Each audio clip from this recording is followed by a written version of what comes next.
Good morning, everyone. JPEG Luca with JP's Talk About Town.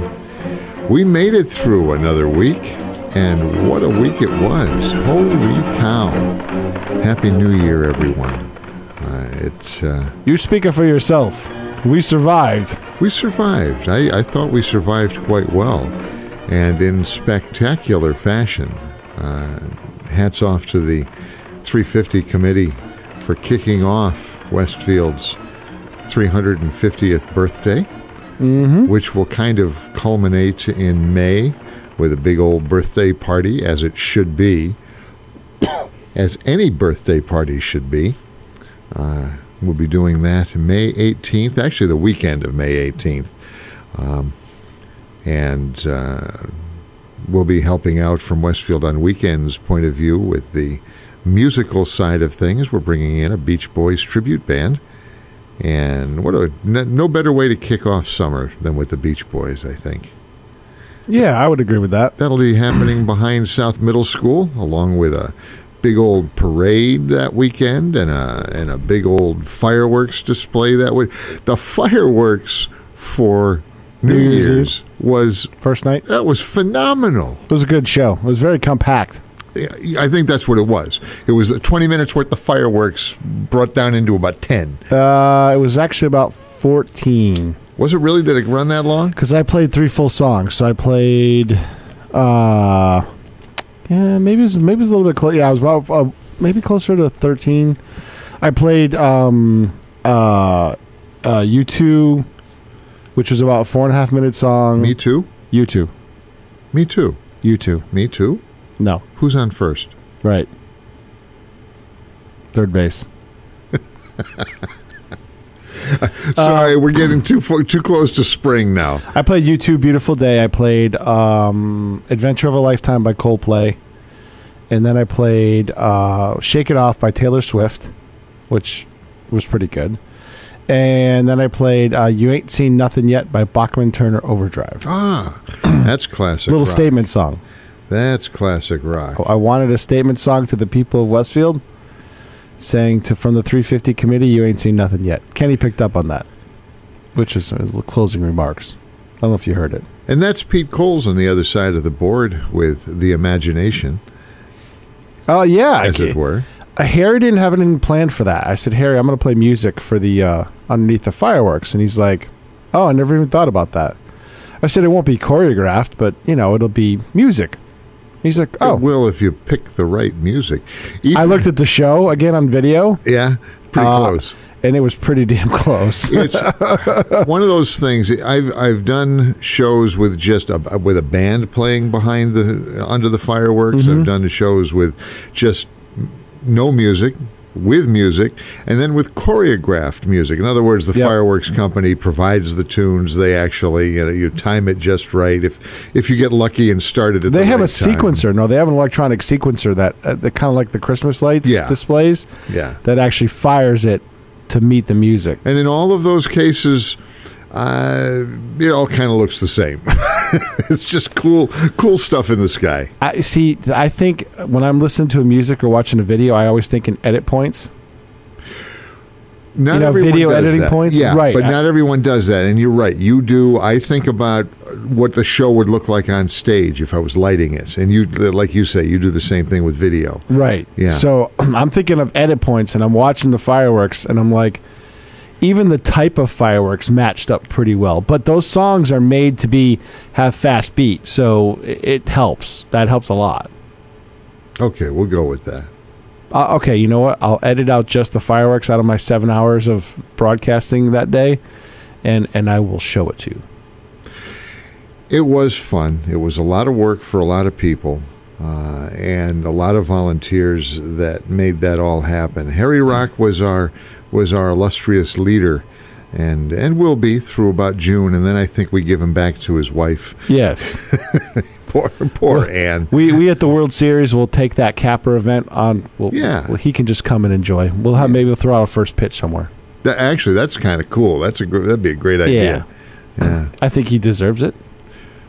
So I'll mention that at my board meeting this week. There's a lot of things going on here in Westfield. I had an old friend of mine come in he and I have been working the entertainment piece of the world for 40 plus years. We met in the early 70s and hit it off. Both of us enjoyed working with bands, producing shows, and that continues to this day. But he came up and was up here for first night and was looking at our calendar of events for the first half of the year. And we both grew up in Manchester, Connecticut, and he still lives down there. And he goes, there's not a lot of cities or towns that do stuff like Westfield does. Nothing like we're planning for the next 6 months, nothing like we've done in past years, because he sees all of the events that we do around town, the concerts on the green and more. It's encouraging to hear that from outside the city. A lot of us take it for granted that this is happening. We're just having fun. We are, honestly and truly, it's a lot of work, but we're having fun putting this on, and we certainly hope that the folks around Westfield are enjoying it. When we see people come out and with smiles on their faces, it's all worth it. It's all worth it. I don't know if you noticed, but Kathy Palmer posted something really nice on Facebook. I haven't even been out on. I think I went out for 5 minutes. But you did. You commented on it because you added Peak. I added Peak Audro, and so did you. Yeah, that's the friend that I'm talking about from Connecticut. I went out very briefly, and on Facebook, I can get lost out there. I'm sure everyone listening can do the same thing. And because my work keeps me pretty busy on the road or answering incessant emails, I don't spend as much time online if I don't have to. So yeah, no, I know, I understand, but I mean, I think I tagged you in it, because Kathy just saw the people that she saw. I don't think she ever came across you that day. She saw us in the Children's Museum. She came over and hung out in the gazebo for a little while because I told her there was a heater there. She needed it. She was a bit chilly that day. Yes. Actually, everybody was a bit chilly that day. It could have been a whole lot worse. The rain coming down kind of put a damper on things, but it held off and it wasn't heavy. It held off just long enough because when we were tearing down, it was raining. Was it really? Well, yeah. I mean, you were tearing down that too. It was raining pretty good. By that time, I was kind of immune to it. Once you're a soaking wet, noodle, pile of whatever. Yeah, no, I got you. Yeah, once you're soaked through, you're soaked through. But I'll tell you what, it was cool. The great pictures in the paper. Was that Paul St. Ange? I think so. Yeah, I can never remember his first name. But a photographer for the Westfield News took some wonderful pictures. Danny did. Danny was there. Freddie Gore Fred even did came as well. by. All three of them did some incredible photos that day. And somewhere I heard, but I haven't seen it yet, there's a shot of the birthday cake on the green with fireworks going off behind it. Both Fred and Danny were there. Nice. And apparently somebody said they put out a tarp so they could stay dry. They draped a tarp off the gazebo. They taped it up to the gazebo, and so they could stay dry and get that. It's a perception shot. So you have to have everything. You have to be far enough back so the cake is in proportion to the fire. They're great shots. Speaking of the cake on the green, of all the iconic things that people remember from 1969, 50 years ago. Is most people that remember that time remember the cake on the green. Well, I posted a picture last night, just to interrupt you for a second, of the plaque that was left by the 300th, the Centennial Committee. Oh, it's on the green. It's on the green. We're going to have to make another plaque then, aren't we? Or restore that plaque. We should restore that plaque because somebody commented that the plaque should be restored. I'm like, well, that might not cost a lot. Go to there, go in the springtime. A little brass polish? What? And some toothbrushes? Yeah, you could do it. Yes, absolutely. So and then maybe veneer it or something, or put shellac over it. But you're right. There isn't plaque on the green. There's I found it last night when I was shooting video. Yeah, I knew it was there. I've walked across it, and I'm trying to remember. Is it the tavern side? It is on the tavern side, and it's closer to the cake than to the gazebo. Okay, so there is your treasure hunt. If you're wandering the green, go look for it. I took a picture of it and posted it, and I said, it's amazing that you look at that cake that's on that plaque, and it looks really close to the one that's sitting next to it. I was talking with the owner of West Tech on New Year's Day, who came by, and he that was his crew that designed this cake. Built it, yeah. Designed it and they built it. A lot of the materials were donated, and we can go on. The Lumber Center was part of this. Clear Lumber, Boise Cascade. Yeah, I know I'm going to leave someone out. They donated the coating. You had the Elm Electric did the electrical. Paul Asselin was a big. His fingers are hurting. They did a lot of work. Yeah, it's just everybody that pulled in for that just was incredible. But the time it took to design that, and it can all be taken apart, stored, and put together again somewhere. They thought ahead that much. Well, yeah, the word is that they want to store it somewhere for the 450 years. Yeah. So who knows where they're going to put it, but I don't know where you're going to put the other 50 candles. Yeah, they can make another tier at that point. A bigger on the bottom. Yeah. Okay. All right, that makes sense. But the guy worked for weeks on a CAD system to build this thing. Oh, yeah? Go back 50 years ago. It was done on paper with slide rules. Yep. So, it's just amazing. Or as far as they got on the paper part, it's just dimensions. Yeah. And this is okay. And then they got some really good carpenters together and put the thing together.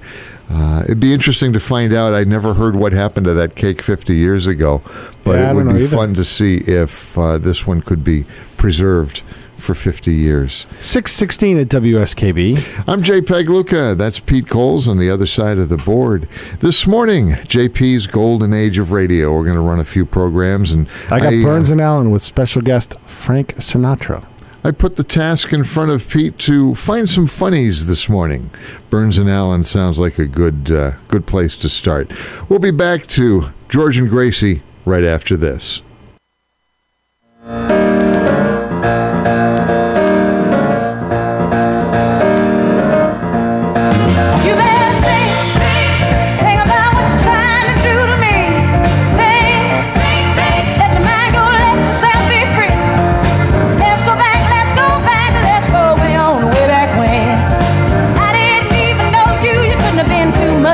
Just now. Ain't no psychiatrist, ain't no doctor with the green.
Support for the community programming of WSKB is provided by the Barnes & Noble College Bookstore in the Ely Campus Center, offering Westfield State t-shirts, sweatshirts, and gift merchandise, all of your academic needs, and offering textbook materials in new, used, ebook, and rental formats. Available at the bookstore on campus or online at westfieldstate.bncollege.com.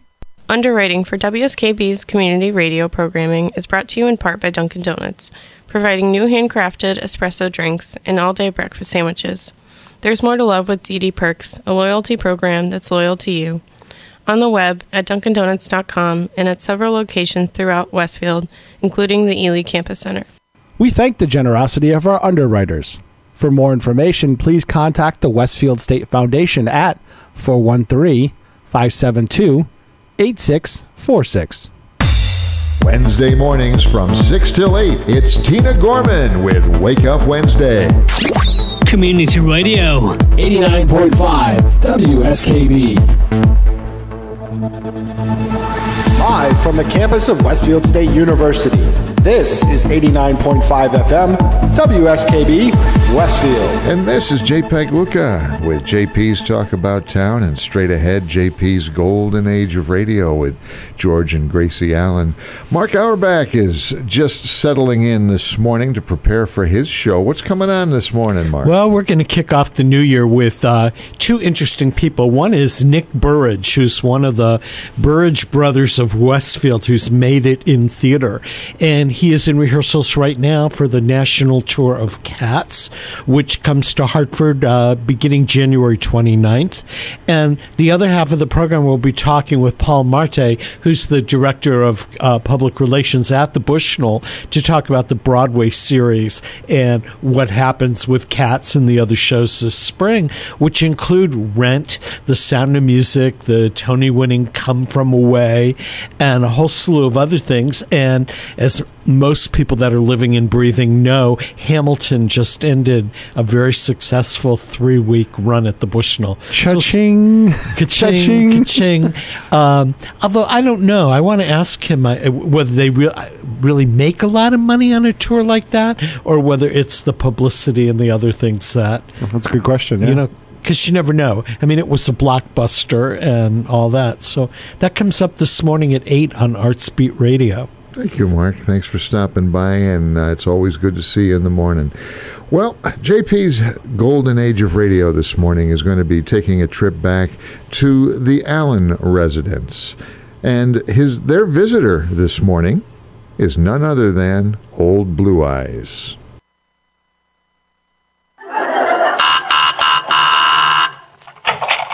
Hello, come right in. Oh, George, we've got company.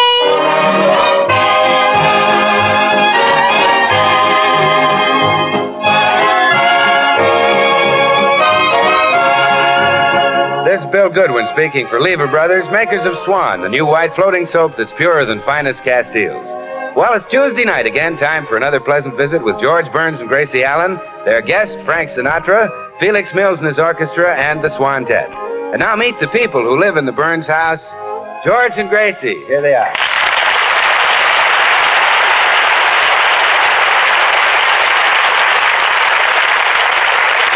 Well, George and Gracie have just returned home from a tour of the Army camps where they entertained the boys during their 8-week summer vacation. Home again. Yes, but wasn't it fun entertaining the soldiers, dear? Yeah. Our trip would have been perfect if it hadn't been for one little thing. What was that, dear? Well, I never got to sing Ain't Misbehavin'. You know, we kind of build up to the climax of our act, the smash finish, my song, and as soon as I started singing, something would happen. Yeah, that's right. Yeah, I'd get right to my favorite part. You know, where I'd sing, like Jackie Horner in the corner, don't go nowhere, and I don't care. That's where it happened. Yeah, somebody always yelled, dismissed, or somebody always blew a bugle. Yeah. In one camp, they even fired a gun. Yeah. I know, and it barely missed you. Yeah. That's a shame. Huh? And dear, you have such a lovely voice, too. You really think so? Well, of course. I wish you'd sing for me right now, George. Oh, gee, sweetheart. There's just the two of us here. I feel kind of foolish. Oh, please. Mama wants to hear her talented little songbird. Oh, Gracie, Oh, come on. Oh, you know that part that you sing so well? The part that they always interrupt. Well, okay, I'll give you a little sill. Like Jackie Horner in the corner, don't go nowhere, and I don't care. Always in the same place. See who's at the door, Gracie. All right, dear. Well, hello, Mr. Postman. Welcome home, Mrs. Burns. I'm so happy to see you again. Oh, and it's nice to see you. Did you have a pleasant summer? Superb, Mrs. Burns. I entered a contest at the beach to choose the most perfect specimen of manhood.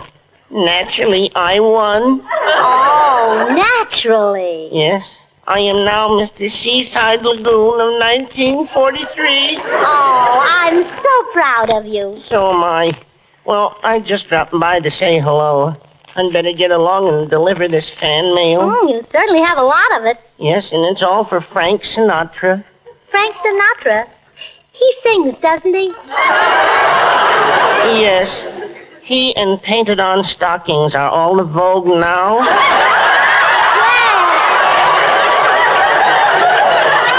Oh, you see, I've never heard Frank Sinatra sing. Well, I sing just like him. I'll show you how I sound.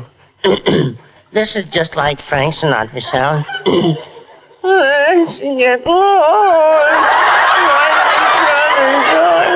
Oh, that's how he sounds? Exactly, Mrs. Burns. Well, thanks for your welcome, and goodbye, Mr. Postman. Goodbye, Mrs. Burns. Remember, keep smiling.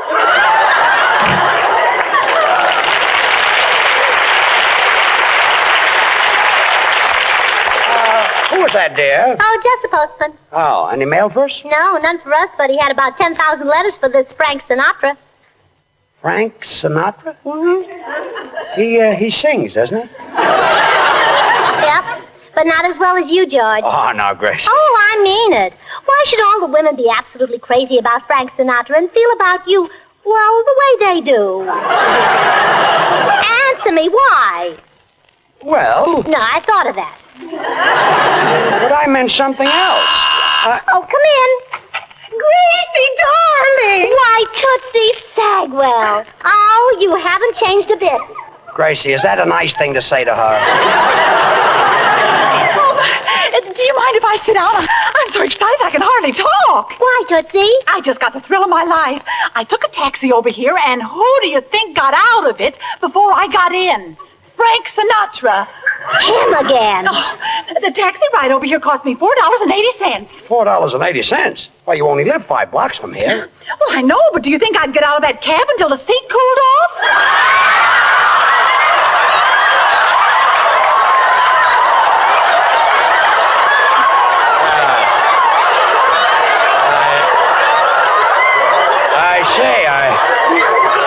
I see, Tootsie. In other words, you didn't want to lose touch with Sinatra, huh? Of course not. Oh, isn't that awful? Tootsie, what do you see in the man anyhow? What do I see in him? Oh, Gracie, when he sings all or nothing at all never enters my mind.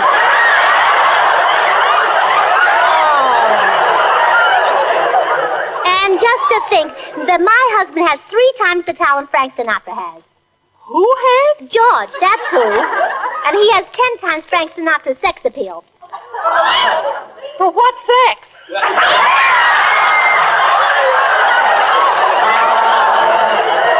All right, you'll see. I'm going to do something about this. Well, hiya, people. Welcome home. Oh, Bill Goodwin, hello. Hello, Bill. Good to see you. George. Tootsie, aren't you going to say hello to your dream man? Hello, Bill. Why, Tootsie. Oh, I get it. Bill, she's in love with Frank Sinatra now. Yes, I'm sorry, Bill, but I guess you and I have... Oh, well, that's all right, Tootsie. Personally, I the first time I saw you.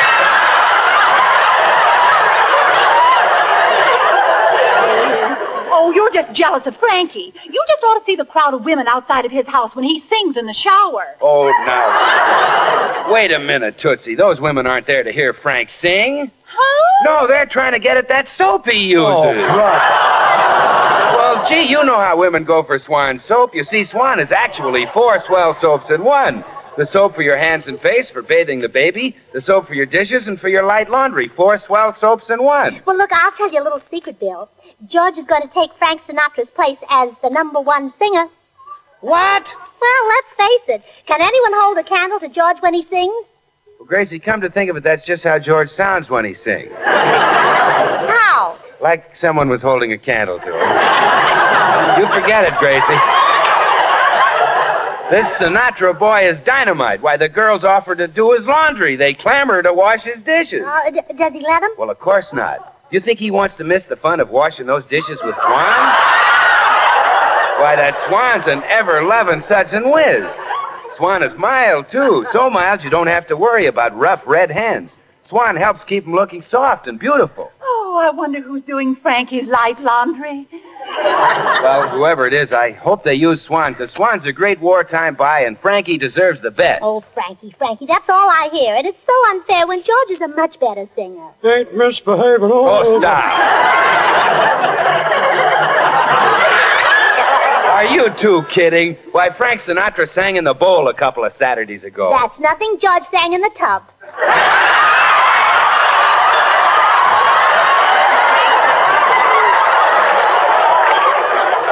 Well, I give up. I'm going over to see this Frank Sinatra. I'm going to tell him that from now on, my husband will be the one whose autograph they'll fight to get. My husband will be the one whose clothes they'll tear off. Oh, please, Gracie. Oh, please, nothing. I won't rest, George, until the whole world finds out that you wear pink shorts. Oh.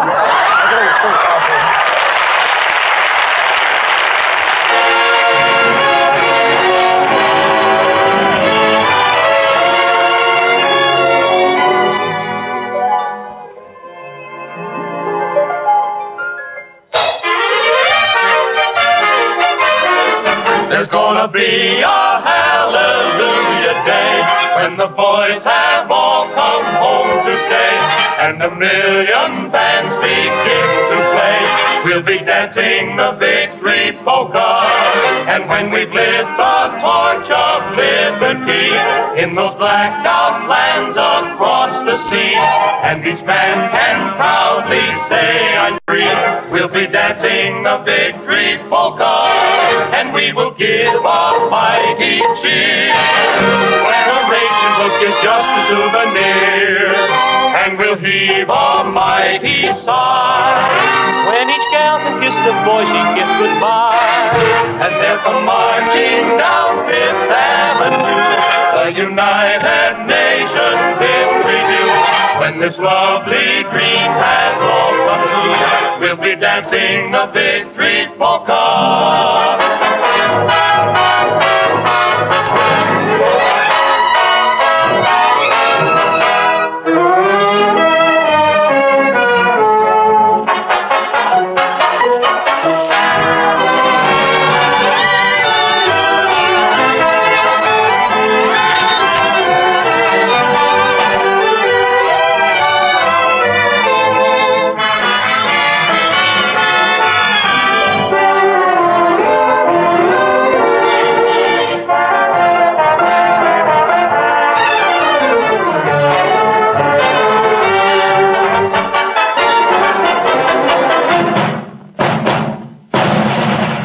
They'll come marching down Fifth Avenue, the United Nations in review.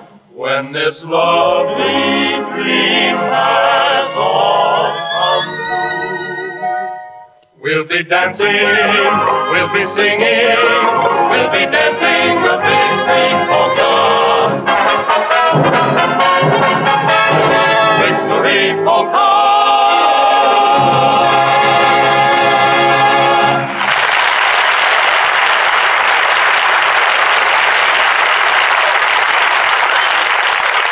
Well, Gracie is just arriving at Frank Sinatra's house to tell him that he'll soon be out of a job, that her husband, George Burns, is going to replace him as the nation's swooner crooner. Hello, I'd like to see Frank Sinatra. I'm Frank Sinatra.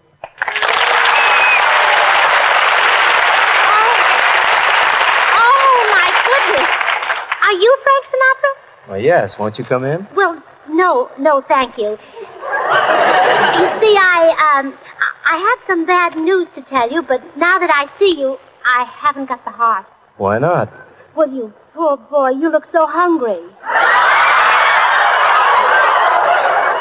Really, I'm not hungry, Miss Allen. Oh, you recognize me. Well, sure, although I didn't at first. I thought you were a high school kid after my autograph. Oh, you mean one of those teenage girls? Yeah. Oh, really? Of course, some people have the mistaken idea that I'm older than that. My mother and father, for instance. What do they know about Yeah, that? that's what I say. Well, what is it that you wanted to tell me? Well, I kind of hate to say it now after you've been such an adorable liar. Oh, that's all right. What's this bad news? Well, you see, I'm married to George Burns. Oh. That is bad. No, I think I know how you feel. You know how I feel? Yes, you see, for a long time, I didn't get much of my salary either.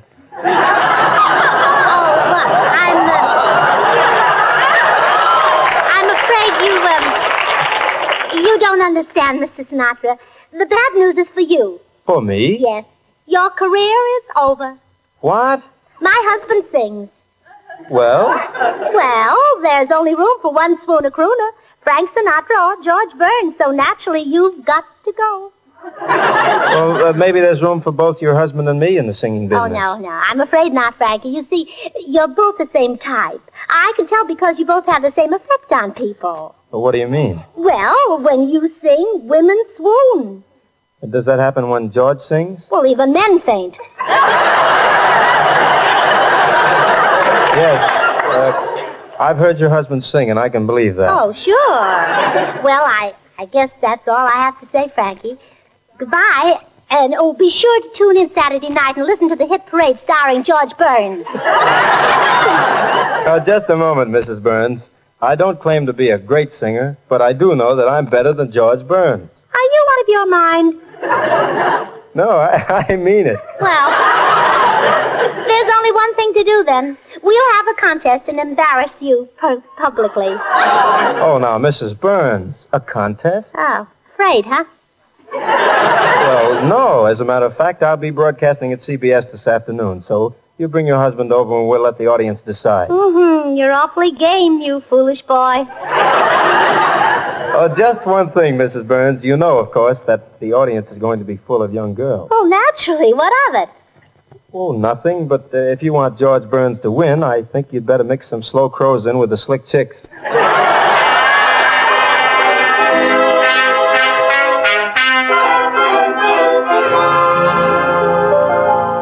So that's what Sinatra said, huh? Slow crows, Mm-hmm. huh?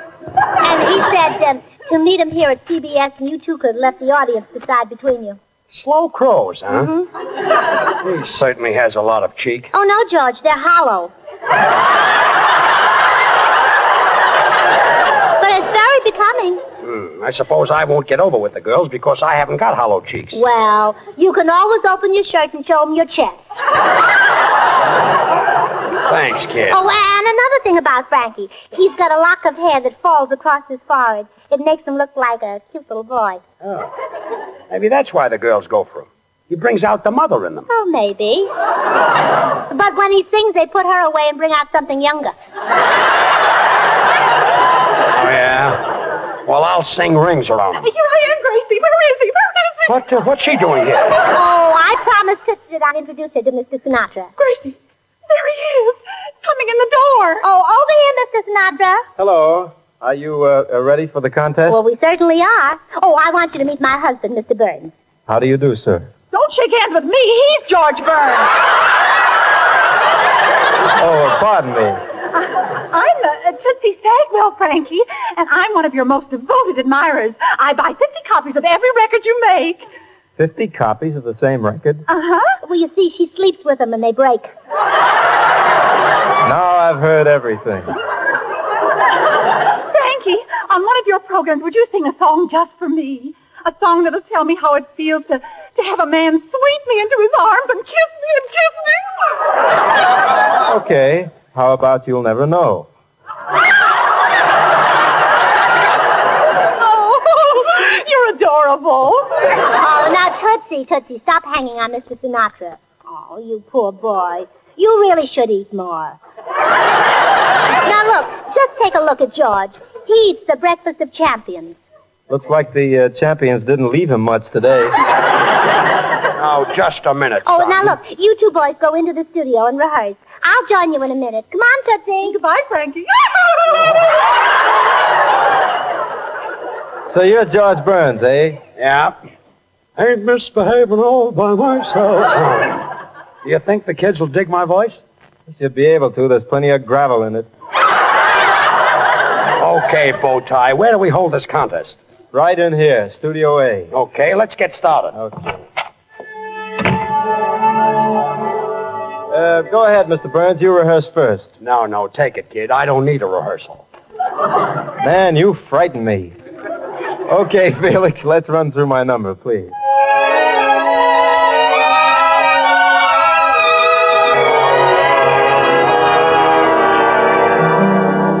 I'm not much to look at, nothing to see. Oh, yes, you are, Frankie. Just glad I'm living and lucky to be. I got a woman crazy for me. She's funny that way.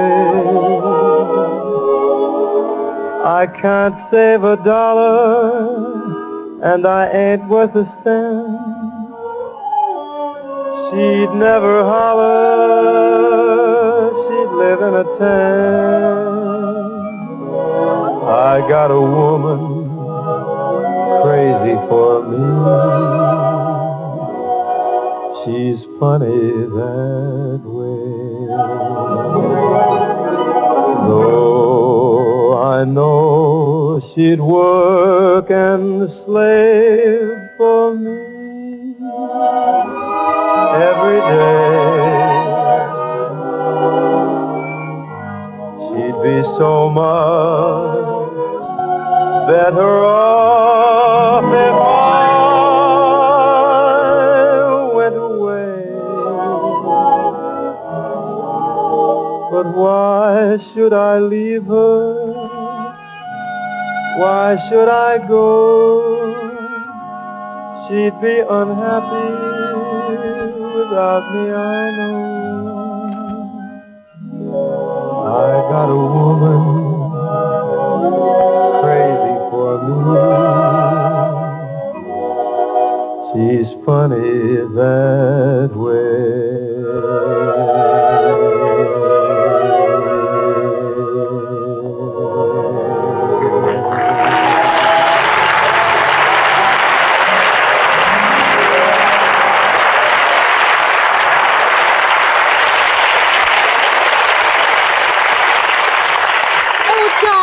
George, I heard all that applause outside. You killed them. They loved you, huh?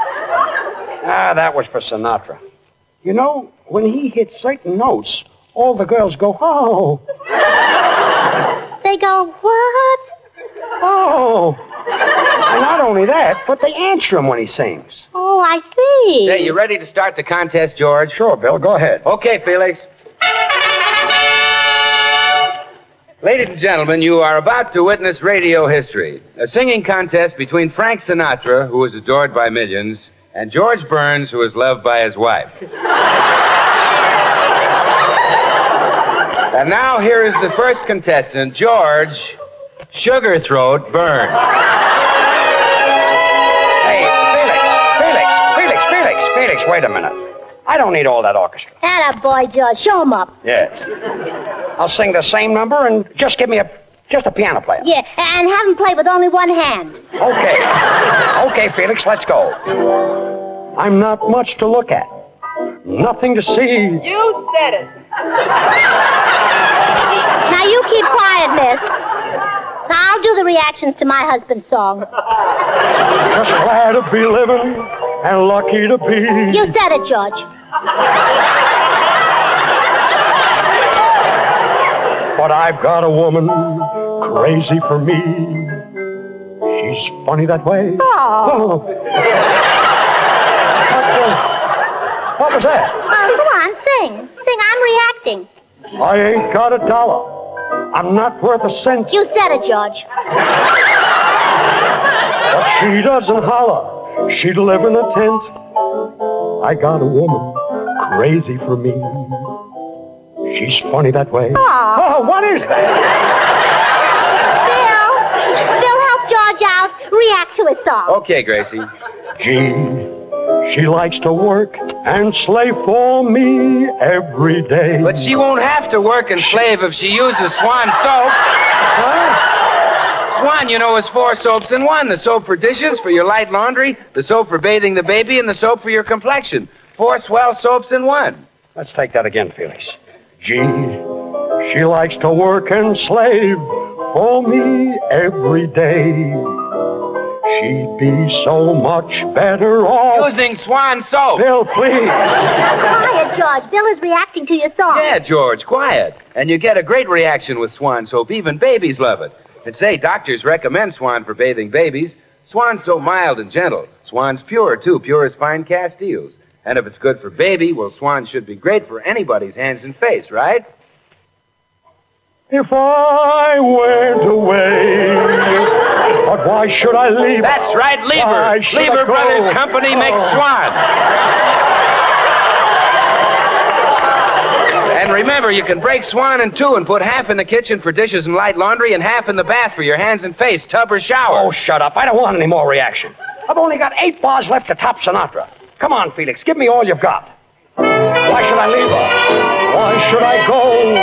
She'd be unhappy without me, I know. I got a woman crazy for me. She's funny that way.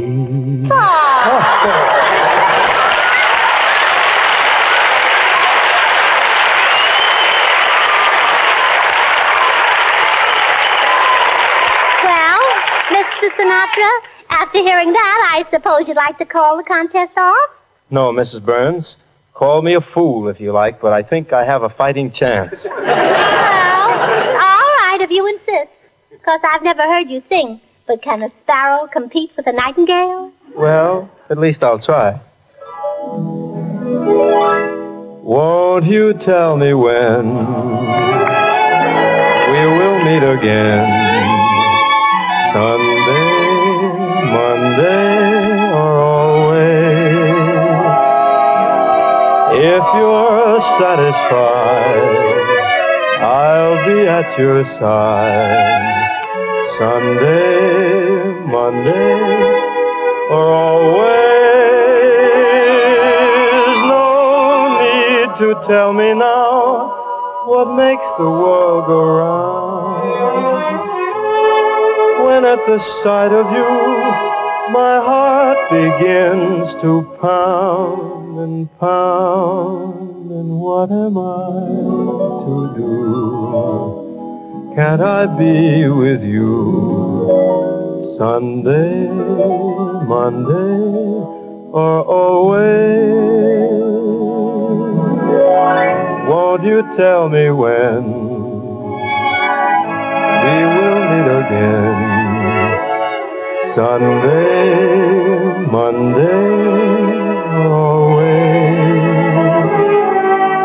And if you're satisfied, I'll be at your side. Sunday, Monday, or always. No need to tell me now what makes the world go round. When at the sight of you, my heart begins to pound and pound. And what am I to do? Can't I be with you Sunday, Monday, or always?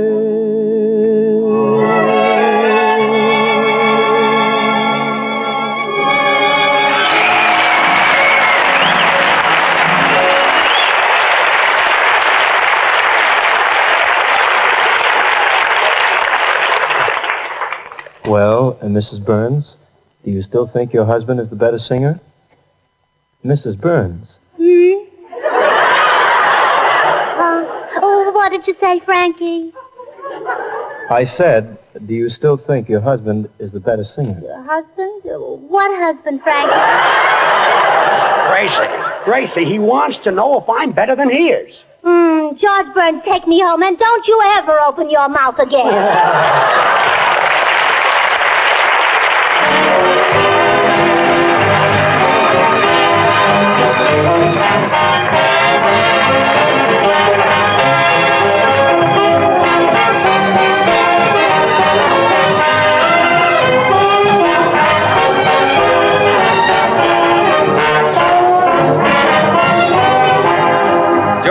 He'll be back in a second, and say, while I'm standing here, I might mention that no woman has to go around with her hands looking all red and chapped and rough simply because she washes her own dishes and does her own light laundry.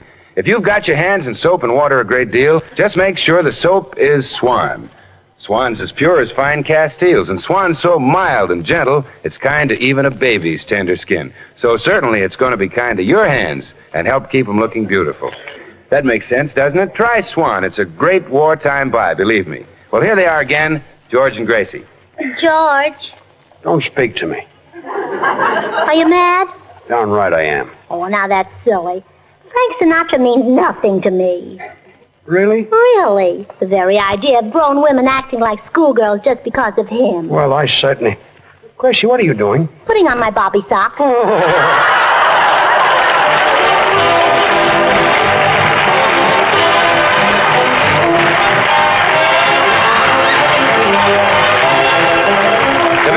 Swan, the new white floating soap, join George and Gracie in inviting you to tune in to your CBS station again next week, same time. Remember George Burns and Gracie Allen, CBS next Tuesday night. Don't forget to listen to Swan's other show, Tommy Riggs and Betty Lou, next Friday night over another network. Now, till next week, this is Bill Goodwin saying, well, hi, Swan. How about you? Good night, everybody. Worried about food shortages? Get your vitamins and minerals with Vims. Vims are different, scientifically designed to help... WSKB is provided by Bay State Dental. Comprehensive dentistry at 14 convenient locations in Springfield, Chicopee, Longmeadow, West Springfield, Belchertown, East Longmeadow, Ludlow, Northampton, Greenfield, and Wilbraham, as well as 29 Broad Street in Westfield. Bay State Dental makes it a priority to help you achieve and maintain the healthy smile you deserve. On the web at baystatedental.com. Support for the community programming of WSKB is provided by Commercial Distributing Company of Westfield. Now in its third generation of family ownership, Commercial is one of the premier beverage distributors of Western Massachusetts. The Plasek family and the staff of Commercial Distributing wishes you good times throughout the year and urges you to drink responsibly. Support for community radio on WSKB is provided by Betts Plumbing and Heating Supply Company, an independent, family-owned wholesaler serving Westfield for over 50 years, specializing in plumbing, heating, and industrial piping supplies. On the web at bettsplumbing.com or at 14 Coleman Avenue in Westfield. We thank the generosity of our underwriters. For more information, please contact the Westfield State Foundation at 413-572-8646. It's Tuesday morning from 6 till 8. Wow, it's Tuesday with Bob Plass. Community Radio 89.5 WSKB. Live from the campus of Westfield State University, this is 89.5 FM, WSKB, Westfield. And this is JPEG Luca with JP's Talk About Town. Next up on JP's Golden Age of Radio is Duffy's Tavern. Duffy's Tavern was an American radio situation comedy that ran for a decade on several networks, including CBS, the old NBC Blue Network, and then finally NBC, concluding with the December 28th, 1951 broadcast. This morning, from March 2nd, 1949, with guest star Mickey Rooney, here's Duffy's Tavern. Look, when you went down...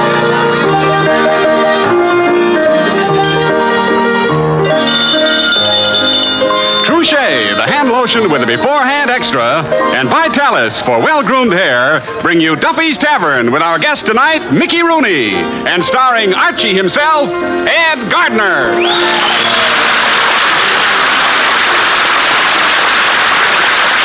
Here's the proven way to keep your hair well-groomed. The way successful men in both sports and business keep their hair looking its very best. It's Vitalis and the 60-second workout. See how the Vitalis workout helps your hair, helps stimulate your scalp. See how it prevents dryness, routs loose dandruff, and helps check excessive falling hair. And see how Vitalis keeps your hair handsome and healthy looking with never a trace of a greasy patent leather shine. For there's not a single drop of mineral oil in Vitalis. So try Vitalis and the 60-second workout. You'll like it, and you'll like what it does for the looks of your hair.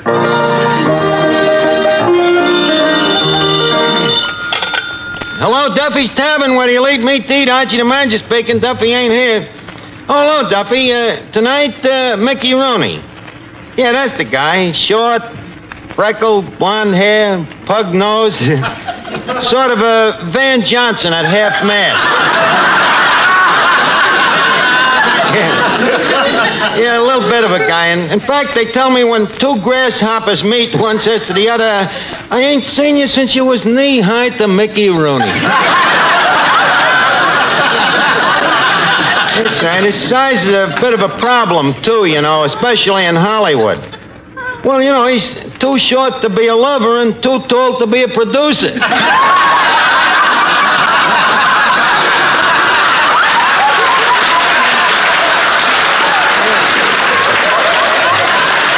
He's coming down to the tavern tonight to star in a new television show I'm writing. Television, Duffy, you know, TV, or as they call it in the trade, voodoo. Well, Duffy, let me put it this way. You know the saying, vaudeville is dead? Well, television is where you watch the funeral. Yeah. Well, I think, Duffy, I think Rooney should be great for television. Well, sure, you know, they got them little 7-inch screens. He's a natural. Well, look, Duffy, I'm busy now. I'll call you back. Hey, Archie, what's this about you writing a television program? That's right, Miss Duffy. I'm going to get into television while it's still in its infancy. What are you trying to do, stunt its growth? Besides, what do you know about writing television? What's to know? I wrote radio plays. Television is exactly the same, except you dub in the faces. Well, if you take my advice, you'll forget television and stay right here where you got a steady job and the security of $15 every week. You call that security, Miss Duffy? I've had me back to the wall so long, the handwriting is on me. Now, look, Miss Duffy, Miss Dodge. Oh, hey, did you hear it? Hey, did you hear that news? There's no reason you shouldn't hear it twice. You read 2 newspapers, don't you? Eddie, may I repeat? Yeah. Go ahead. Did you hear the news? Archie's writing for television. Ain't they having enough trouble with it? Look, don't laugh television off, Eddie. It's a big thing, and in fact, I often wonder how people ever got along without it. I don't know. Just lucky, I guess. Eddie, from the tone of your inference, I gather you don't like television. Oh, it's all right while you're sitting at a bar watching it. Just that I don't like the after effects. You mean the eye strain? No, the hangover. Yeah, you're right, Eddie. Speaking personally, I'll still take radio. Radio? Miss Duffy, I see you're still living in the medieval ages. Why don't you get up to date and realize that the future always progresses the past? We got to advance. The television is to radio what the caliper is to the old-fashioned slide rule. But what does that mean? With a thought that deep, one does not stop to analyze. Well, tell me, deep one. Who's going to act in this show of yours? Only Mickey Rooney. Mickey Rooney! Now, look, play off. I need him for the show, and there ain't enough of them to go around. you'll both put out of here, I'd like to finish the script. Now, let's see. Act 2. Our hero enters. He is a man of the world. Handsome, dashing, debonair. An amused smile plays about his intelligent face. He speaks.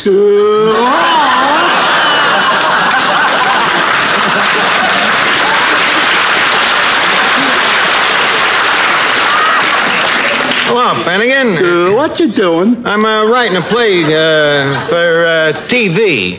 That's nice. TV who? It ain't a who, Finnegan. TV is slang for the idiom. In other words, well, what is it that people go into the living room for every night and turn out the lights and watch for hours? The dame next door.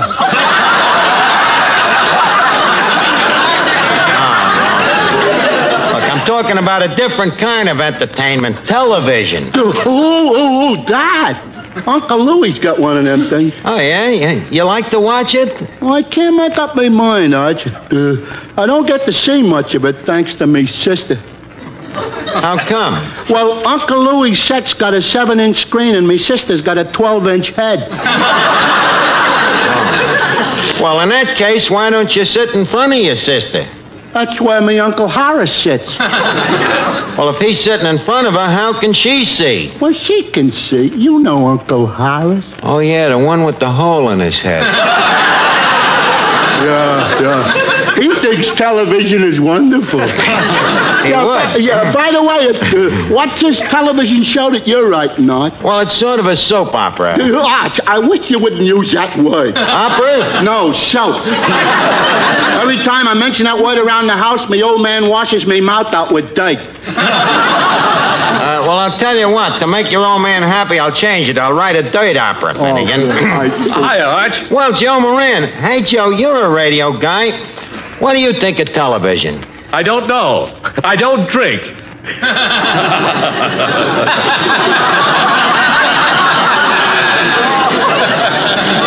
I think I'll send that to Fred Allen. But I asked you a question. Well, frankly, Arch, I think television is going to kill the motion picture business. I thought the motion pictures did that themselves.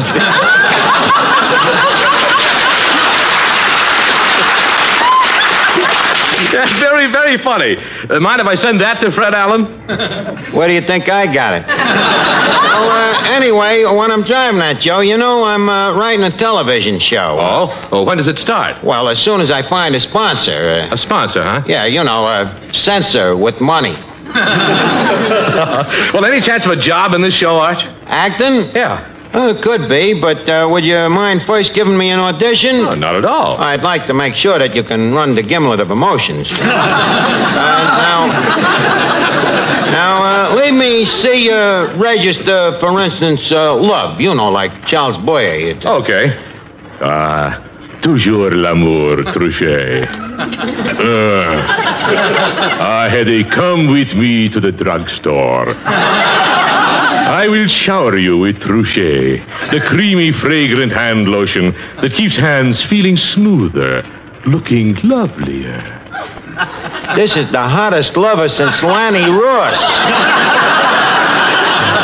Look, Joe, try another one. See what you can do with sorrow. Okay, get a load of this. Oh, please, don't take away my bottle of Truchet. What would I do without it? It's different from other hand lotions because it has a unique beforehand extra that protects hands from chapping. Well, how's that for sorrow, Arch? Pretty sorry performance. Would you like to try for fright? Okay. Don't be afraid.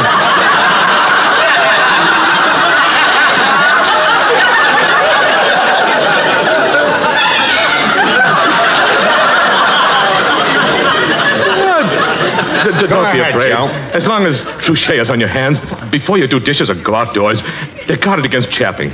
Water chapping as well as weather chapping. Well, Arch, how was that for fright?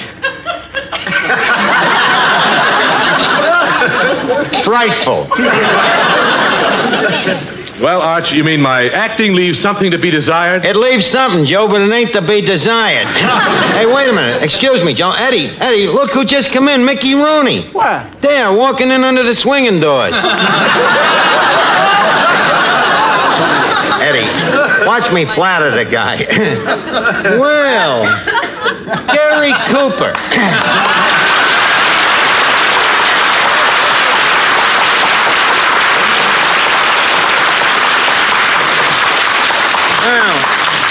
How are you, tall in the saddle? Wait a minute, just a minute, Arch. I'm Mickey Rooney. Mickey Rooney? Well, how time flies upwards. Tell me, Mick, what's new with you? I don't know. I haven't read the gossip columns today. Gotta send that to Fred Allen. Well, Mick, it certainly is good to have you down here to the tavern. Tell me, how come you never visited us before? Well, up to now, Arch, my studio has been very strict with me. Yeah, huh? What do you mean? Well, my contract says I can't bail out of a plane, jump into a volcano, or go over Niagara Falls in a barrel, or be seen in Duffy's Tavern. Think I'll send that one to Milton Berle. Tell me, Mickey, speaking of television, as we do in circles, is it true what they say in Hollywood? What's that, Arch? That the movie business is falling apart? Arch, if things get any worse, the studios are going to produce the popcorn and hand out the pictures in the lobby, that's what. Yeah. Things are pretty desperate out there in Hollywood, huh? Desperate? Do you want to know a secret? What? Do you know what they're planning to do? What? Turn out good pictures. No. Mick, they wouldn't dare. It's the last resort. Well, I guess what they say is true. There's no business in show business. But you're a trooper, Mick. You ain't got nothing to worry about. Incidentally, how did you ever start in show business anyhow? Well, that goes back a long time, Arch. You see, when I was a baby, Mom and Dad wanted to find out what I was best suited for. Uh-huh. So right after I was born, they had the nurse give me a test. Test, huh? Yeah. On one side of me, she put a doctor's satchel, and on the other side, a lawyer's briefcase. What did you reach for? The nurse.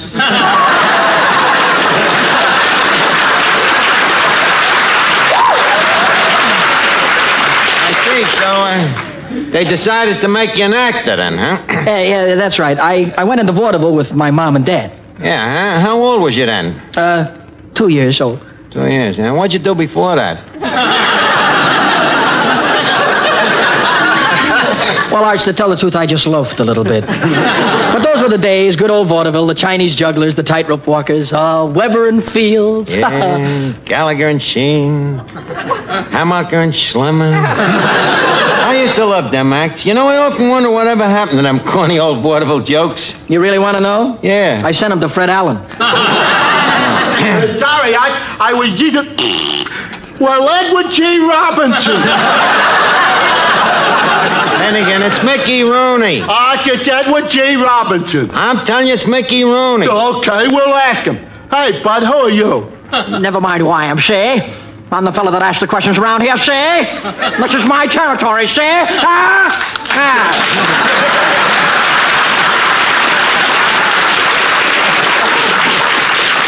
You're right, Arch. It's Mickey Rooney.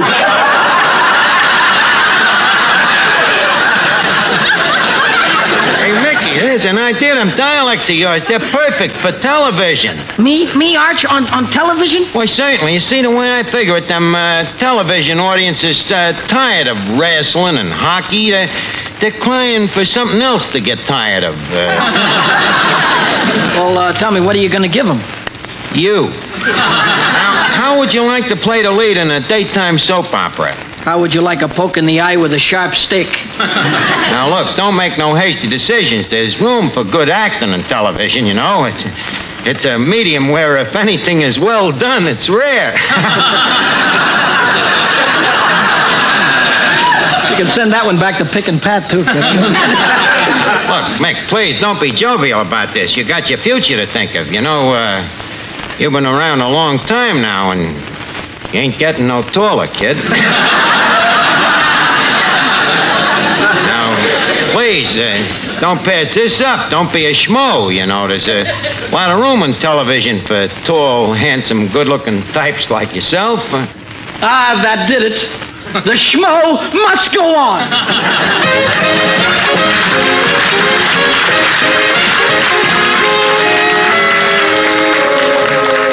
Well, Mickey, did you read me television script? Yeah. Uh-huh. What'd you think of it? It should happen to Butch Jenkins. We're saving him for the Hardy family. Look, this thing just, it just looks bad on paper. Wait till you hear it. Now, leave us run through it. You see, in the first scene, you play a married man. By the way, you've been married, ain't you? Arch, pound for pound, I'm the most married guy in Hollywood. That'll help you handle a part. Now, you're the husband, and Finnegan is your rival. Finnegan is the rival. I say, well, who finally wins the girl, Arch? You do, the husband. Who plays the girl? You do. I'll play the rival. Look, Mick, in television, they all look like that. Okay, we'll switch it around. You play the rival, Mickey. Now, places, everybody. Mr. Melnick, fanfare, please. Thank you. Okay, now, Eddie, you exit from the left and read the opening announcement there. Ladies and gentlemen, to those of you who are watching this television program at home, I say greetings. And to those of you who is watching it in bars, I say order a double. You'll need it. Please, just read what's wrote there, will you? Now I give you the director of our Voodoo Playhouse, Mr. Cecil B. DiArchi, our head villain. Hey, boo. Thank you. Thank you. Good evening, Mr. and Mrs. America and all the ships at sea.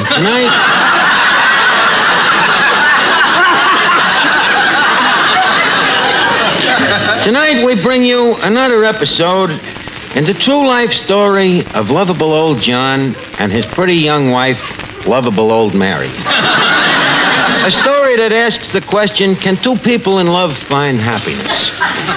As our scene opens, John, a brilliant young banker, unexpectedly returns home from his office to find his wife, Mary, making love to the Iceman. A typical American family. As our story begins, we find lovable old Mary speaking to lovable old John. What's the idea coming home so early, you jerk? Good evening, Mary. Mary, don't think me suspicious, but why is that derby hat hanging in the hallway? I'm taking trombone lessons.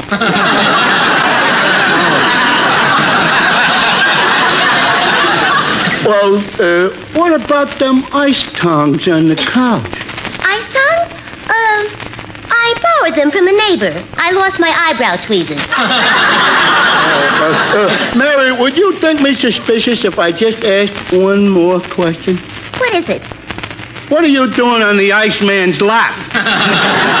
John, you mean you put two and two together? Yeah, and it adds up to... 4. I'm sorry, John, but I've loved him for years. Loved him, do you hear? You mean all this time you've been cold to me? You've been warming up to the Iceman? John, let's be civilized about this. Let's not make a scene of it, shan't we? Mary, it's too late. We gotta have a showdown. Iceman, tell me, do you love Mary? I'm asking you.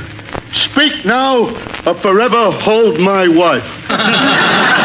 Mickey, that's your cue. Give out with a love scene like Clark Gable. Oh. Okay, Finnegan, give him the cue again. Iceman, do you love my wife? All right, you ask me. I'm going to tell you, sure, I love your wife. I love her, do you hear? That's the way it is, and that's the way it's going to be, brother. Why, you cat! Take your cold hands off of her! John, I'm afraid it's too late. You mean? His hands are no longer cold.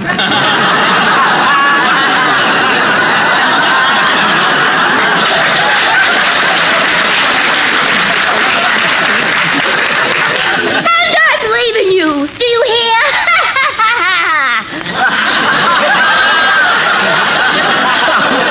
You might as well be a man about this, lovable John. I'm taking Mary away with me. Away, do you hear? Lovable old Mary. Is this true? Yes, lovable old John. This is the end. The bitter? The bitter.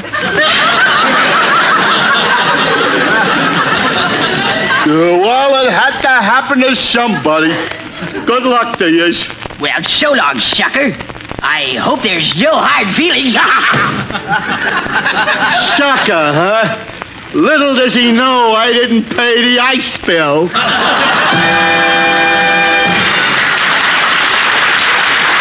Thank you. And now that Mary has run away with the Iceman, what will happen to John? Will he find new happiness with the refrigerator? Only time will tell. But first, a word from one of our sponsors. Folks, as you know, we're celebrating National Eat a Plate of Rutabaga Week. For robust and vigorous health, try Colucci Rutabagas, the rutabaga with the pedigree. One single helping of Colucci Rutabagas contains more iron than the double bed spring. And it's twice as delicious. So remember, if it's iron that your system lacks, fill your stomach with rutabaga and listen to the clink. And above all, remember our sponsor's jingle. A. Avocado. B. Boiled potatoes. C. Succotaceous and easy.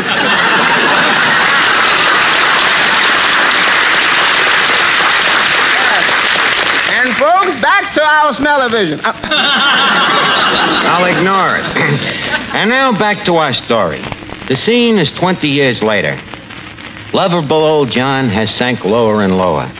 He has tried everything to forget. He's drifted from job to job. Western Union boy, song plugger, lighthouse keeper, general in a South American army. But all the time his mind was elsewhere. In desperation, he finally tried the want ads. And that was how John became a doctor. As luck would have it, Mary, in the meantime, had become a nurse. Our next scene is in the hospital. The head of this hospital is the famous Dr. Gillespie, played by Mickey Rooney. That's you. I thought I was the Iceman. We're short of actors. As our scene continues, there is a patient waiting on the operating table as Dr. Gillespie speaks. Now, see here, Nurse Mary. I want you to prepare this patient for surgery. Looks like it's going to be a very delicate operation. Then only you can operate, Dr. Gillespie. You, with those skillful, highly trained, sensitive surgeon's hands. Will you do it? No, hang it all. On my last operation, I seem to have sewed my fingers together. Then who will operate? I'll find out, nurse. Is there a doctor in the house?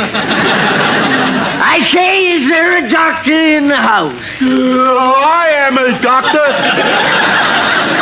You are a doctor? Yes. I am lovable old Dr. John. Nurse, have you got the scalpel? Yes, doctor. What does it read?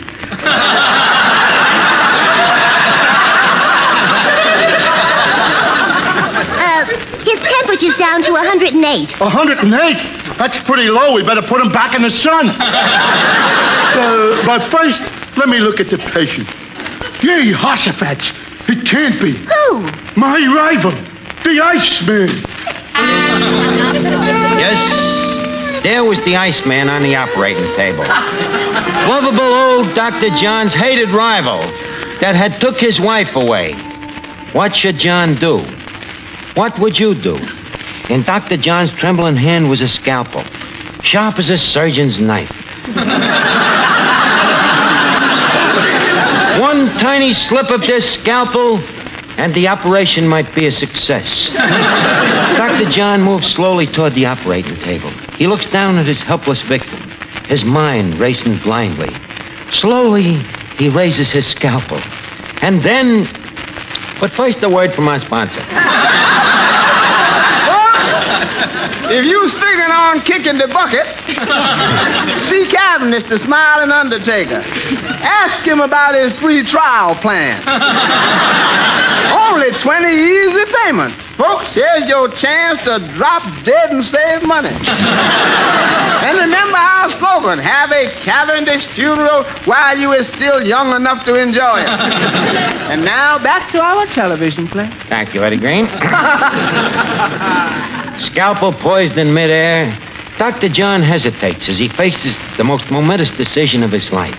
He thinks of Mary and the Iceman, and words from the past streak up through his subunconsciousness. I'm taking Mary away with me. Away, do you hear? Yes, John, and I'm leaving you. Do you hear? Dr. John, snap out of it. What's the matter, Doctor? Hearing voices? Yeah, but don't worry. I hear them all the time. Well, tell me, have you made up your mind, my boy? Will you operate? Yes. Even though the Iceman is my hated rival, I'll still operate. Stout fellow. Doctor, Yeah? shall I burl the instruments?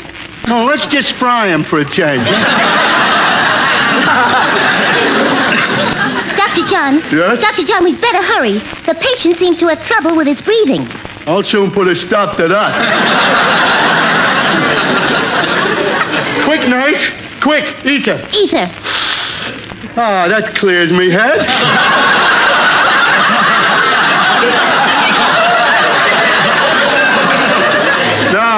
Now, give some to the patient. Dr. Gillespie? Yes. Sponge. Sponge. Cotton. Cotton. Scissors. Scissors. Ouch. Sorry. Bandage. Bandage. It's a tense moment. Dr. John begins the operation. First, he sutures the hemostat. Then, his sensitive fingers working swiftly but carefully, he stitches a hole in the epidermis and skewers up the dorsal fin. Finally, Dr. John speaks. Gentlemen, the patient will walk again. You mean the operation was a success, my boy? Yep, but I never seen a worse case of tonsils. Oh, Dr. John, you're wonderful. Well, I did. Wait, that voice. Nice. Take off that mask. But I'm not wearing a mask. Mary, it's you!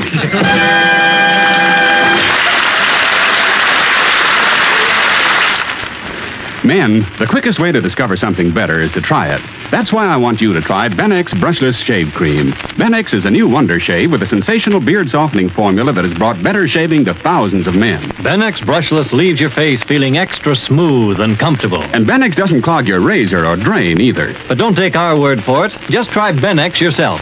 Get a tube at your nearest drug counter. Or we'll send you a trial tube free. Write your name and address on a postcard and mail to Benex, B-E-N-E-X, Empire State Building, New York 1, New York. Remember, buy Benex Brushless. Or try it free by writing Benex, Empire State Building, New York. Hurry. Offer limited. Mickey Rooney will soon be seen in Quicksand and appeared by arrangement with Metro-Goldwyn-Mayer, producers of the Technicolor picture Little Women, starring June Allison, Peter Lawford, Margaret O'Brien. NBC, the National Broadcasting Company. Support for the community programming of WSKB is provided by Westfield Bank. For more than 160 years, Westfield Bank has been an important community presence and commercial leader in the Pioneer Valley, with convenient full banking services in Westfield, West Springfield, East Longmeadow, Agawam, Feeding Hills, Springfield, Southwick, as well as Enfield and Granby, Connecticut. Visit us on the web at westfieldbank.org. Support for the community programming of WSKB is provided by the Barnes & Noble College Bookstore in the Ely Campus Center, offering Westfield State t-shirts, sweatshirts, and gift merchandise, all of your academic needs, and offering textbook materials in new, used, ebook, and rental formats. Available at the bookstore on campus or online at westfieldstate.bncollege.com. Support for community radio on WSKB is provided by Betts Plumbing and Heating Supply Company, an independent, family-owned wholesaler serving Westfield for over 50 years, specializing in plumbing, heating, and industrial piping supplies. On the web at bettsplumbing.com or at 14 Coleman Avenue in Westfield. Support for the community programming of WSKB is provided by Bay State Dental.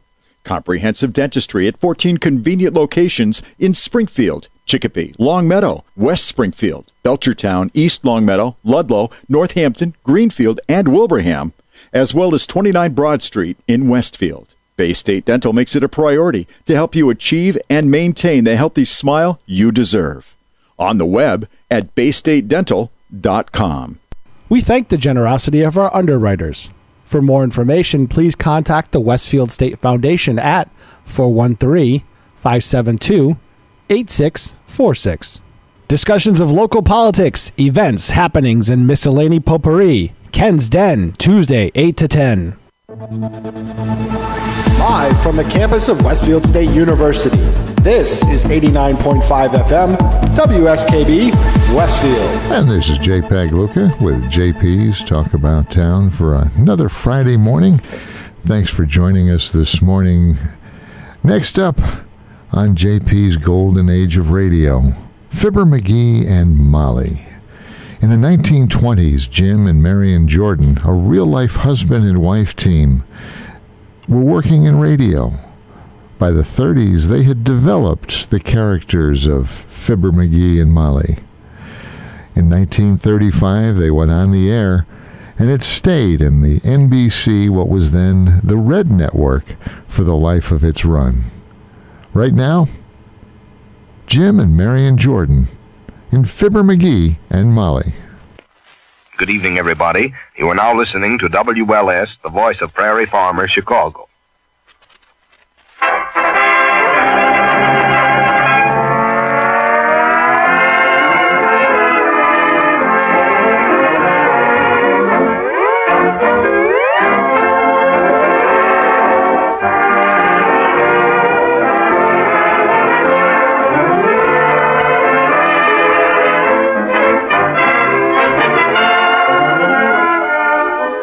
Good evening, everyone. The makers of Johnson's Wax let loose another lively load of laughter and lyrics with Rico Marcelli's orchestra, Kay Donner, Hugh Studebaker, and Marion and Jim as those sapient citizens, Fibber McGee and Molly.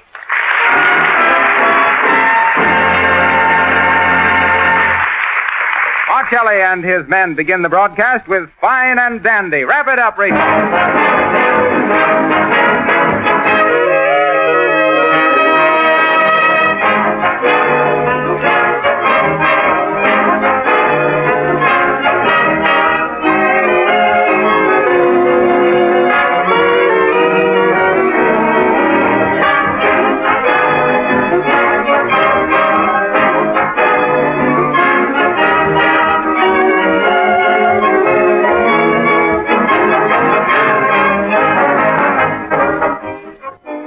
When you hear Marcelli's sparkling music, just remember that you can have sparkling floors and linoleum without any work of rubbing or buffing. Just try Johnson's Glow Coat, the easy-to-use liquid floor polish that shines as it dries.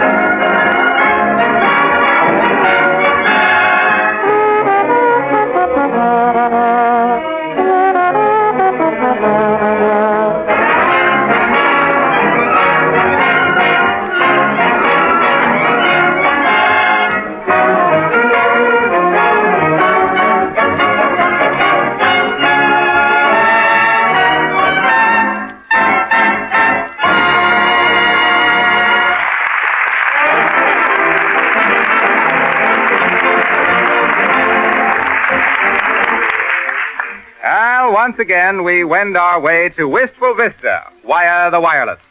And we find Fibber McGee and Molly talking to their more or less handyman, Silly Watson. I guess we better get down to the basement and fix that furnace. You know anything about boilers, Sil? What? I says, you know anything about furnace boilers? Yes, sir. What do y'all think is the matter with the furnace boiler? What, Silly? I say, what's the matter with your old furnace boiler? It won't heat. Oh. There you are. In words of one syllable, it won't heat. And I'm getting so cold, I'll soon be too numb to care. Beautiful but numb. What was that, McGee? I says, you're beautiful, but come, Silly. We better get on downstairs and get started. See you later, Molly. Later, nothing. I'm going right along with you. Oh, yeah. You see, Silly, this here job of furnace repairing is a job that calls for judgment and precision. Ain't no job for amateurs. Yes, I think so. I'll do the thinking, Sil. You'll try anything once, won't you, McGee? You bet. Oh, is that so? Now, listen here now, Sil. I'll explain this here boiler to you. Yes. Now, this here gadget down here toward the base of the boiler, Silly, is a cinder roller. You take the big clinkers and you put them through them rollers and... McGee, huh? Tis nothing of the kind. That's the wringer off me washing machine. Oh. Well, some furnaces has got equipment onto them like that. Now, wait till I open the door. Now, take a look inside there, Sil. Right there's where you'll find the trouble. Yes, I'm looking. What do you see? Nothing. Nothing? Good. What did I tell you, Molly? There ain't nothing wrong on the inside of it. Except maybe the fire clay is cracked off, might as all. The what? The fire clay. All boilers, Molly, is coated inside with a special kind of plaster. Kind of a clay that resists heat. I used to be a kind of an expert on the fire clay myself. Fire Clay McGee, they called me in them days. Fire Clay McGee, the finest, fastest furnace fixer from Fresno to Florida. Oh. You want to hear about it, Silly? No, sir. Well, sir, this here was way back in 1904. Yes. No. No. 1905 it was. Yes. No. No. 1903. Or was it 5? Why? Let's see. They had to shoot old Bruno for killing the neighbor's sheep in 1902. Oh, the poor dog. What you mean, dog? Old Bruno was my uncle. Once removed. Well, I guess it was 1905 at that. I was just mixing up a batch of my patented McGee non-crack fireproof fire clay one day into a big barrel, getting it to the right consistency. What? I says I was getting it to the right consistency. Oh, yes, sir, you got to do that.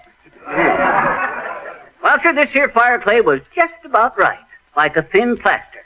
When all of a sudden a bunch of tough kids come along, when my back was turned, they started throwing gobs of this here fire clay plaster at me. Well, sir, I finally thought they'd had enough fun, so I started to chase them. But shucks, I couldn't move a foot. That there plaster had dried on me so fast and so hard, I was just powerless to move my feet and legs.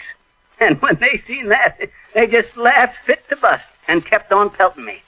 Gob after gob of that there plaster hit me. Smack, splash, smack, dab, on the shoulders, the arms, the neck, on the face, till I was completely covered up with that fast hardening clay. How y'all get your breath, Mr. McGee? Well, by breathing real quick and winking fast, I kept my nostrils and eyes from closing up, but my mouth was sealed shut. Oh, and to think I wasn't there. Well, sir, after they finally flung all my special plaster onto me, that pack of kids left. The mud pack? Yes. You listening to this, Silly? What? I says you getting the benefit of this here talk? Yes, if there is any benefit, I get it. Good. Well, sir, there I stood, powerless to move a muscle. That there plaster getting harder and harder all the time. That was on a Tuesday. On Saturday morning, a feller come by with his gal, and he sees me. Hot dog, says he. Look, baby, he says, whoever done that statue knew what they was doing. You betcha, says she, real enthusiastic. It's good, all right, but is it art? And he says, sure it's art. You can't tell what it means, can you? And finally a crowd grew, all complimenting the feller that had posed that there perfect figure of a man. Oh, my. Then the reporters come. And all over the world, newspapers come out saying, the finest sculpture ever sculpted, discovered in the backyard of a boiler plant. Mysterious statue, a work of unknown genius. All stuff like that. All I could do was stand there and watch, getting weaker and hungrier all the time. Cheated out of my meals and sleep. Cheated? Statues ain't cheated, McGee. Huh? They're chiseled. Well, sir, finally they hauled me away to an art museum and put me onto a pedestal, right next to the Venus de Milo. Now listen, don't tell us she put her arm around you. And there I had to stand, day after day, millions of people staring at me. Why didn't you all wink at somebody, boy? What say? I say, why didn't you all wink them little old eyes of yours at somebody? Oh, I did, twice. First time I caught a man's eye and winked, and he just says, "Hi, George, ain't that statue lifelike?"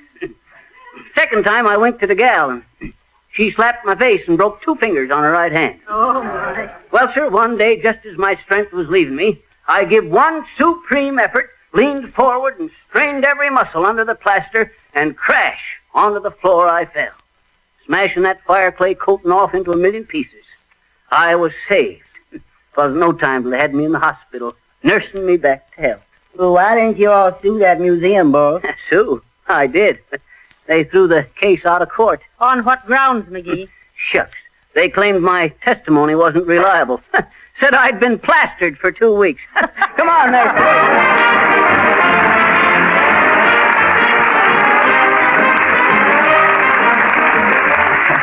Well, now that Fibber has vacated his pedestal, we have a real work of art to offer you. Our melodious model, Miss Kay Donna, who sings, and sings like no other one. All right, Kay.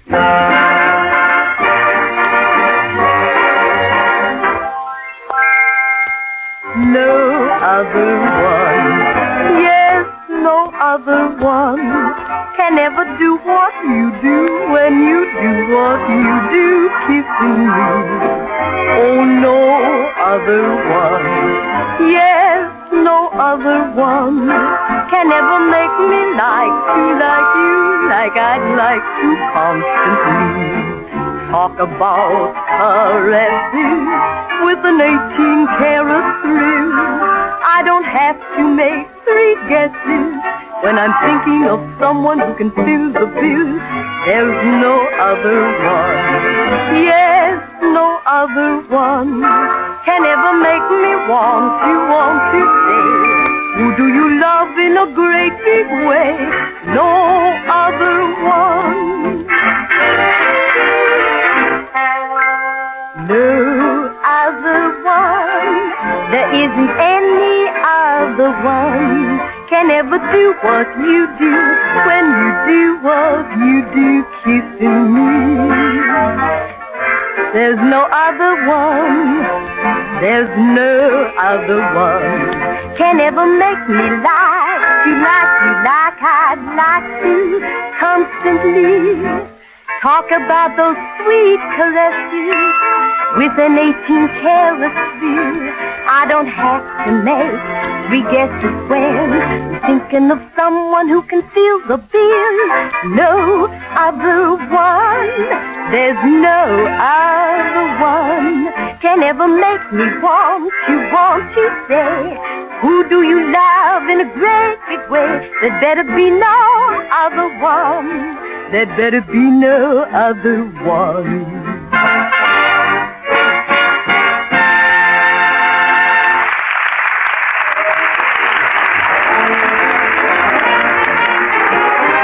Thank you, Kay.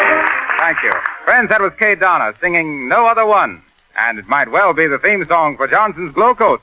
For among floor polishes, there's no other one that can give you the lasting beauty and protection that Johnson's Glow Coat. Hey, Harpo, I got a riddle for you. Why is that there stratosphere balloon like a coat of Johnson's Glow Coat? Give up? Well, sir, the wear and tear of 74,000 feet don't mean nothing. Well, that's the height of something or other. Okay. Well, folks, you know how I like to talk about Johnson's Glow Coat, the marvelous no-rubbing floor polish made by the makers of Johnson's Wax. Well, it seems I've been challenged by a young woman who says she knows more about Glow Coat than I do, because she's been using it on her own kitchen linoleum for several years. She's here in the studio tonight. Won't you step over here, Mrs. Wright? You're at liberty to say anything you please about Glo-Coat. Well, I'm delighted to, Mr. Wilcox. You know, when I started housekeeping not so many years ago, I worked so hard trying to keep my kitchen linoleum clean. Really, it was pathetic. No matter how often I scrubbed it, that floor was dirty looking most of the time. And then one day when I was feeling particularly tired and discouraged, a neighbor of mine dropped in and told me about Johnson's Glo-Coat. Well, I ordered some that very day, and I can't tell you what a difference it made in the looks of that linoleum. It took only a few minutes to do the whole floor, and it was so easy to apply. Why, it didn't seem like any work at all. And 20 minutes after I had put Glo-Coat on the floor, it was perfectly dry, and the linoleum had a grand, bright polish. Now my floors stay clean and shining with practically no effort on my part. I have more time to rest and enjoy life. Believe me, I'm a real booster for Johnson's Glo-Coat, and any woman who is tired of floor scrubbing should certainly try it. Oh, I guess I forgot to mention that you don't have to do any rubbing or buffing when you use Glo-Coat. Thank you, Mrs. Wright.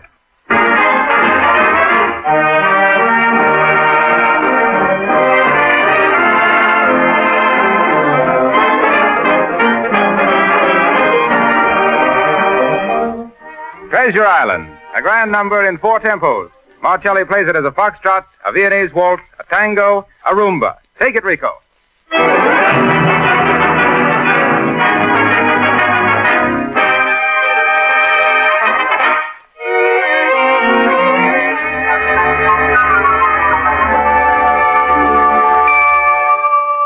I sailed away to Treasure Island, and my heart stood still when I landed on the silvery shore. I looked for gold on Treasure Island, and I found that gold when you gave your golden love to me.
If our engineer, Mr. Harold Stonewall Jackson, will switch us back to 79 Wistful Vista, we'll find Fibber McGee and Molly and Silly Watson all ready to go on with their furnace fixing down in the McGee basement. Well, McGee, you won't accomplish anything by standing there looking at it. Oh, now, Molly, I was just figuring out the right way to get at this here problem. No use rushing in and getting it all balled up. Let's see now. Say, you know what we better do? Yes.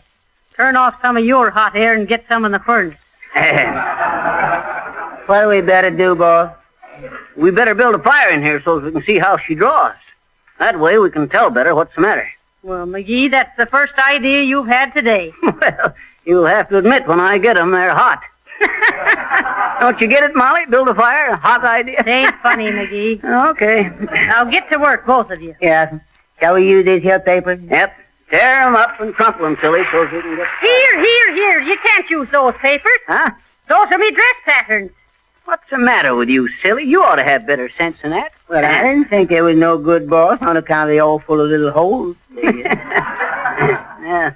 Moths have been at them, probably. Use them newspapers there, boy. Yes. What are we going to use for kindling the fire, boss? What's that? I say, what are we going to use for kindling the little old fire? Oh, kindling. Yeah. Let's see now. Oh, yes. Take the hatchet and chop up them long sticks over there. Yes. I'll get the paper all set in the grate here.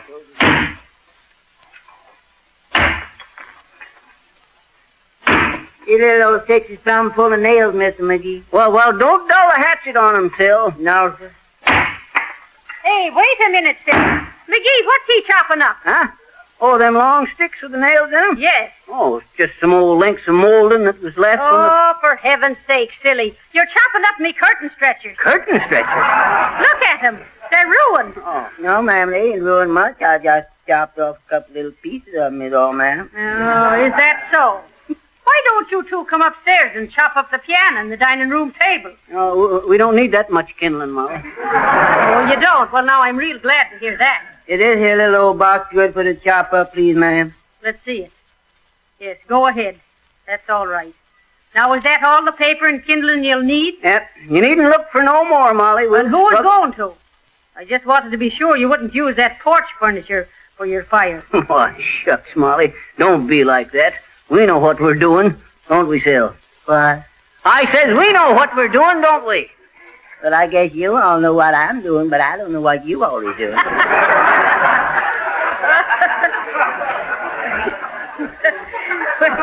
Try and use some sense, McGee. I'm going on up. Hey, Molly. Yes? When you get upstairs, open up the furnace drafts, will you? Shucks, we'll have a roaring fire in here in no time if she's working okay. All right, McGee. Now, hurry up with that there kindling, boy. Yes, I'm rushing right along, boy.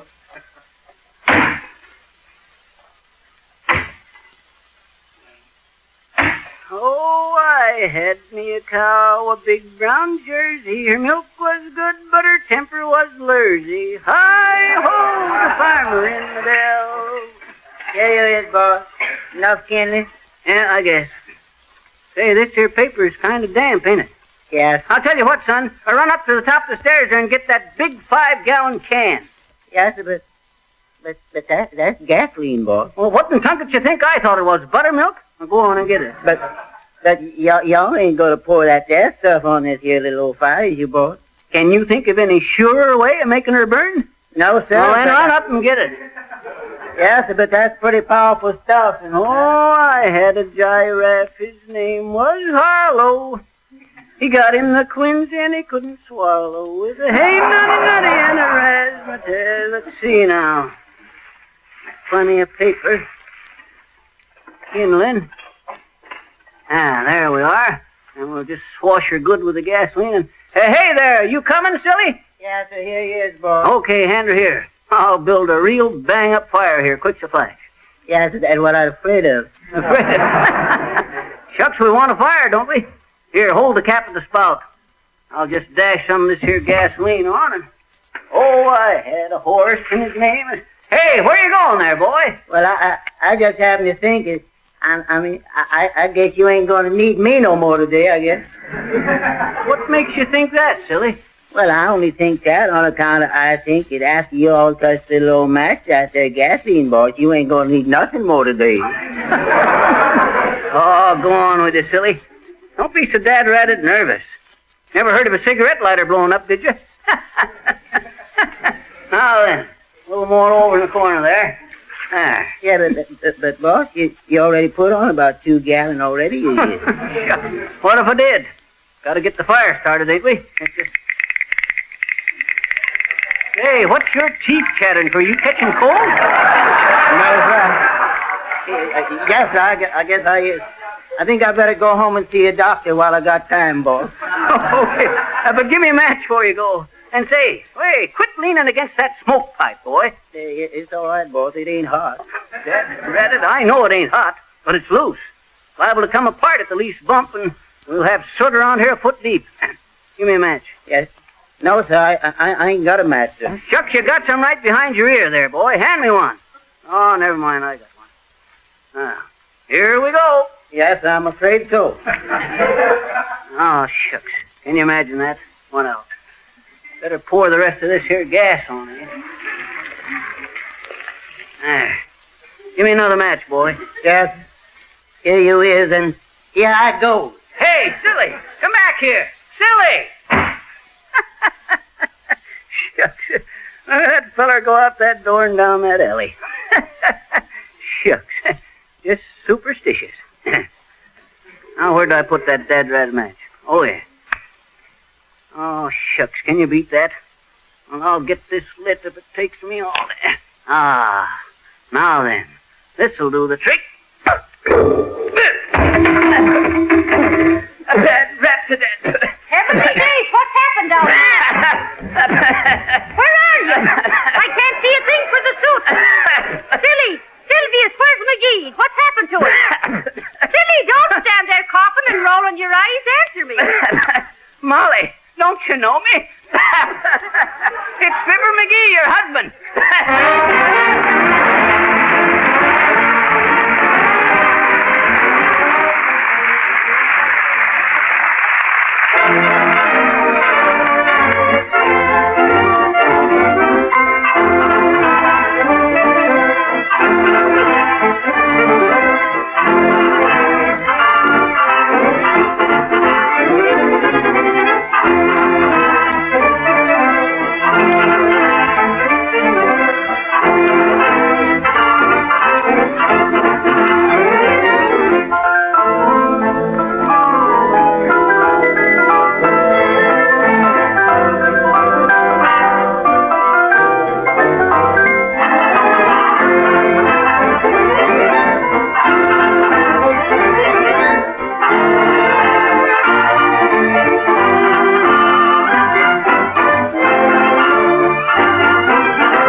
Wish I were Aladdin, how lucky I would be. I'd rub my little lamp and wish that you would fall in love with me. I wish that I were Winkle, who slept for 20 years. Imagine 20 years to dream of you, would that be heavenly? If I could cast a magic spell when I feel blue, I'd wave my wand and call for wonderful you. But if I were certain we'd never, never part, I wouldn't want to be Aladdin. I wouldn't want to be Rip Van Winkle. Just want to be the only one in your heart.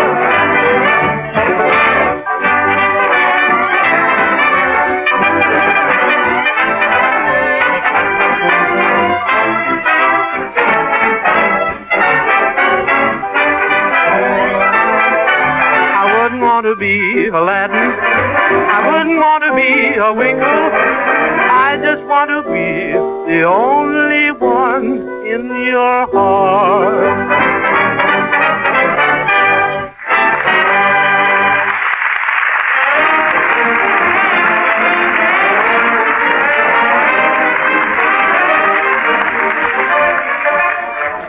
That was Martelli and his men playing I Wish I Were Aladdin. With that Arabian Night, Charles Levere rubbing the piano lamp. And incidentally, that's where the magic of today has it all over the wizardry of yesterday. You don't have to do any rubbing or buffing to work a magical change in the appearance of your floors or linoleum. Just try using Johnson's Glow Coat and see how much easier your housework will be. Glow Coat is a remarkable liquid polish that requires no rubbing or buffing. You merely spread a little Glow Coat lightly over the surface with a soft cloth or the long-handled Glow Coat applier. Let it dry for 20 minutes and your floor will sparkle like new with a polish that resists dirt and dust. You'll save yourself hours of work over a period of time, and you'll win the reputation of being a wonderful housekeeper if you use Johnson's Glow Coat, the new no-rubbing floor polish made by the makers of Johnson's Wax. And let me remind you that it's very economical to try Glow Coat in the larger size cans. You can save as much as 1/3 by ordering the larger sizes from your dealer.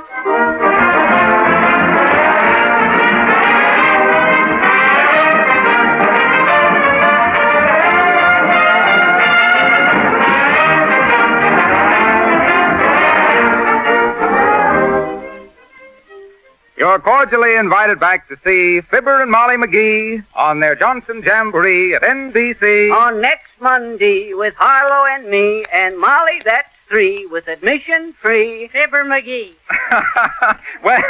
Well, come back with us next Monday night at this same hour when we understand that Fibber and Molly are going to have a nice old harvest home party. And until then, we remind you that just as the best housekeepers use Johnson's Wax and Johnson's Glow Coat to keep their houses clean and shining, so the most particular car owners keep their cars sparkling with Johnson's Auto Wax and Cleaner. This is Harlow Linoleum Wilcox speaking, always underfoot. Good night.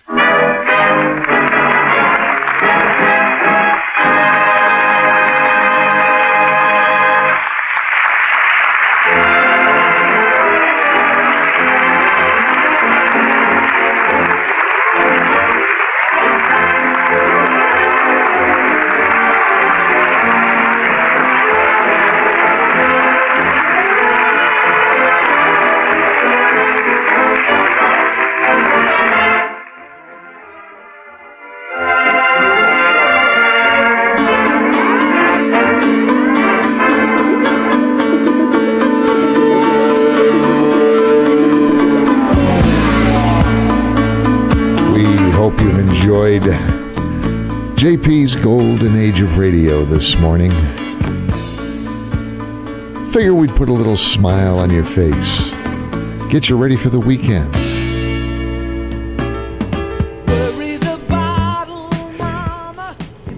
And this weekend is a good chance for everyone to kind of kick back and, well, the celebrations are over. You can relax. No hangovers. Well, some of us didn't have hangovers. We were just sore from everything we did. And I'm sure there's a lot of people out there just like that. A lot of clubs in the area still having plans with music. We encourage you to get out. Check that out. Check out some live music, some of the clubs in the area. And look forward to April, oh boy, I can't remember now. Middle of April, we're going to be doing a benefit for the Westfield Police Auxiliary, without whom there's no way we could do all the things that we do around here in Westfield. All of the outdoor events all take an awful lot of people kind of watching the perimeters, keeping an eye on us, making sure we're safe. And a lot of that is done by the Westfield Police Auxiliary. We're going to be bringing a Chicago tribute band to town. And we're going to have that over at the Westfield Technical Academy Auditorium. April 18th, I believe, is the date. You should be seeing some information coming out in the paper and on Facebook and social media and more very, very soon. We encourage you to buy tickets, get involved. If you can help sponsor it, that would also be a help. More information will be coming. Watch for it. JPEG Luca, JP's Talk About Town. Everyone, have a good weekend. Get out, see some live music, and listen up for Mark Auerbach right around the corner.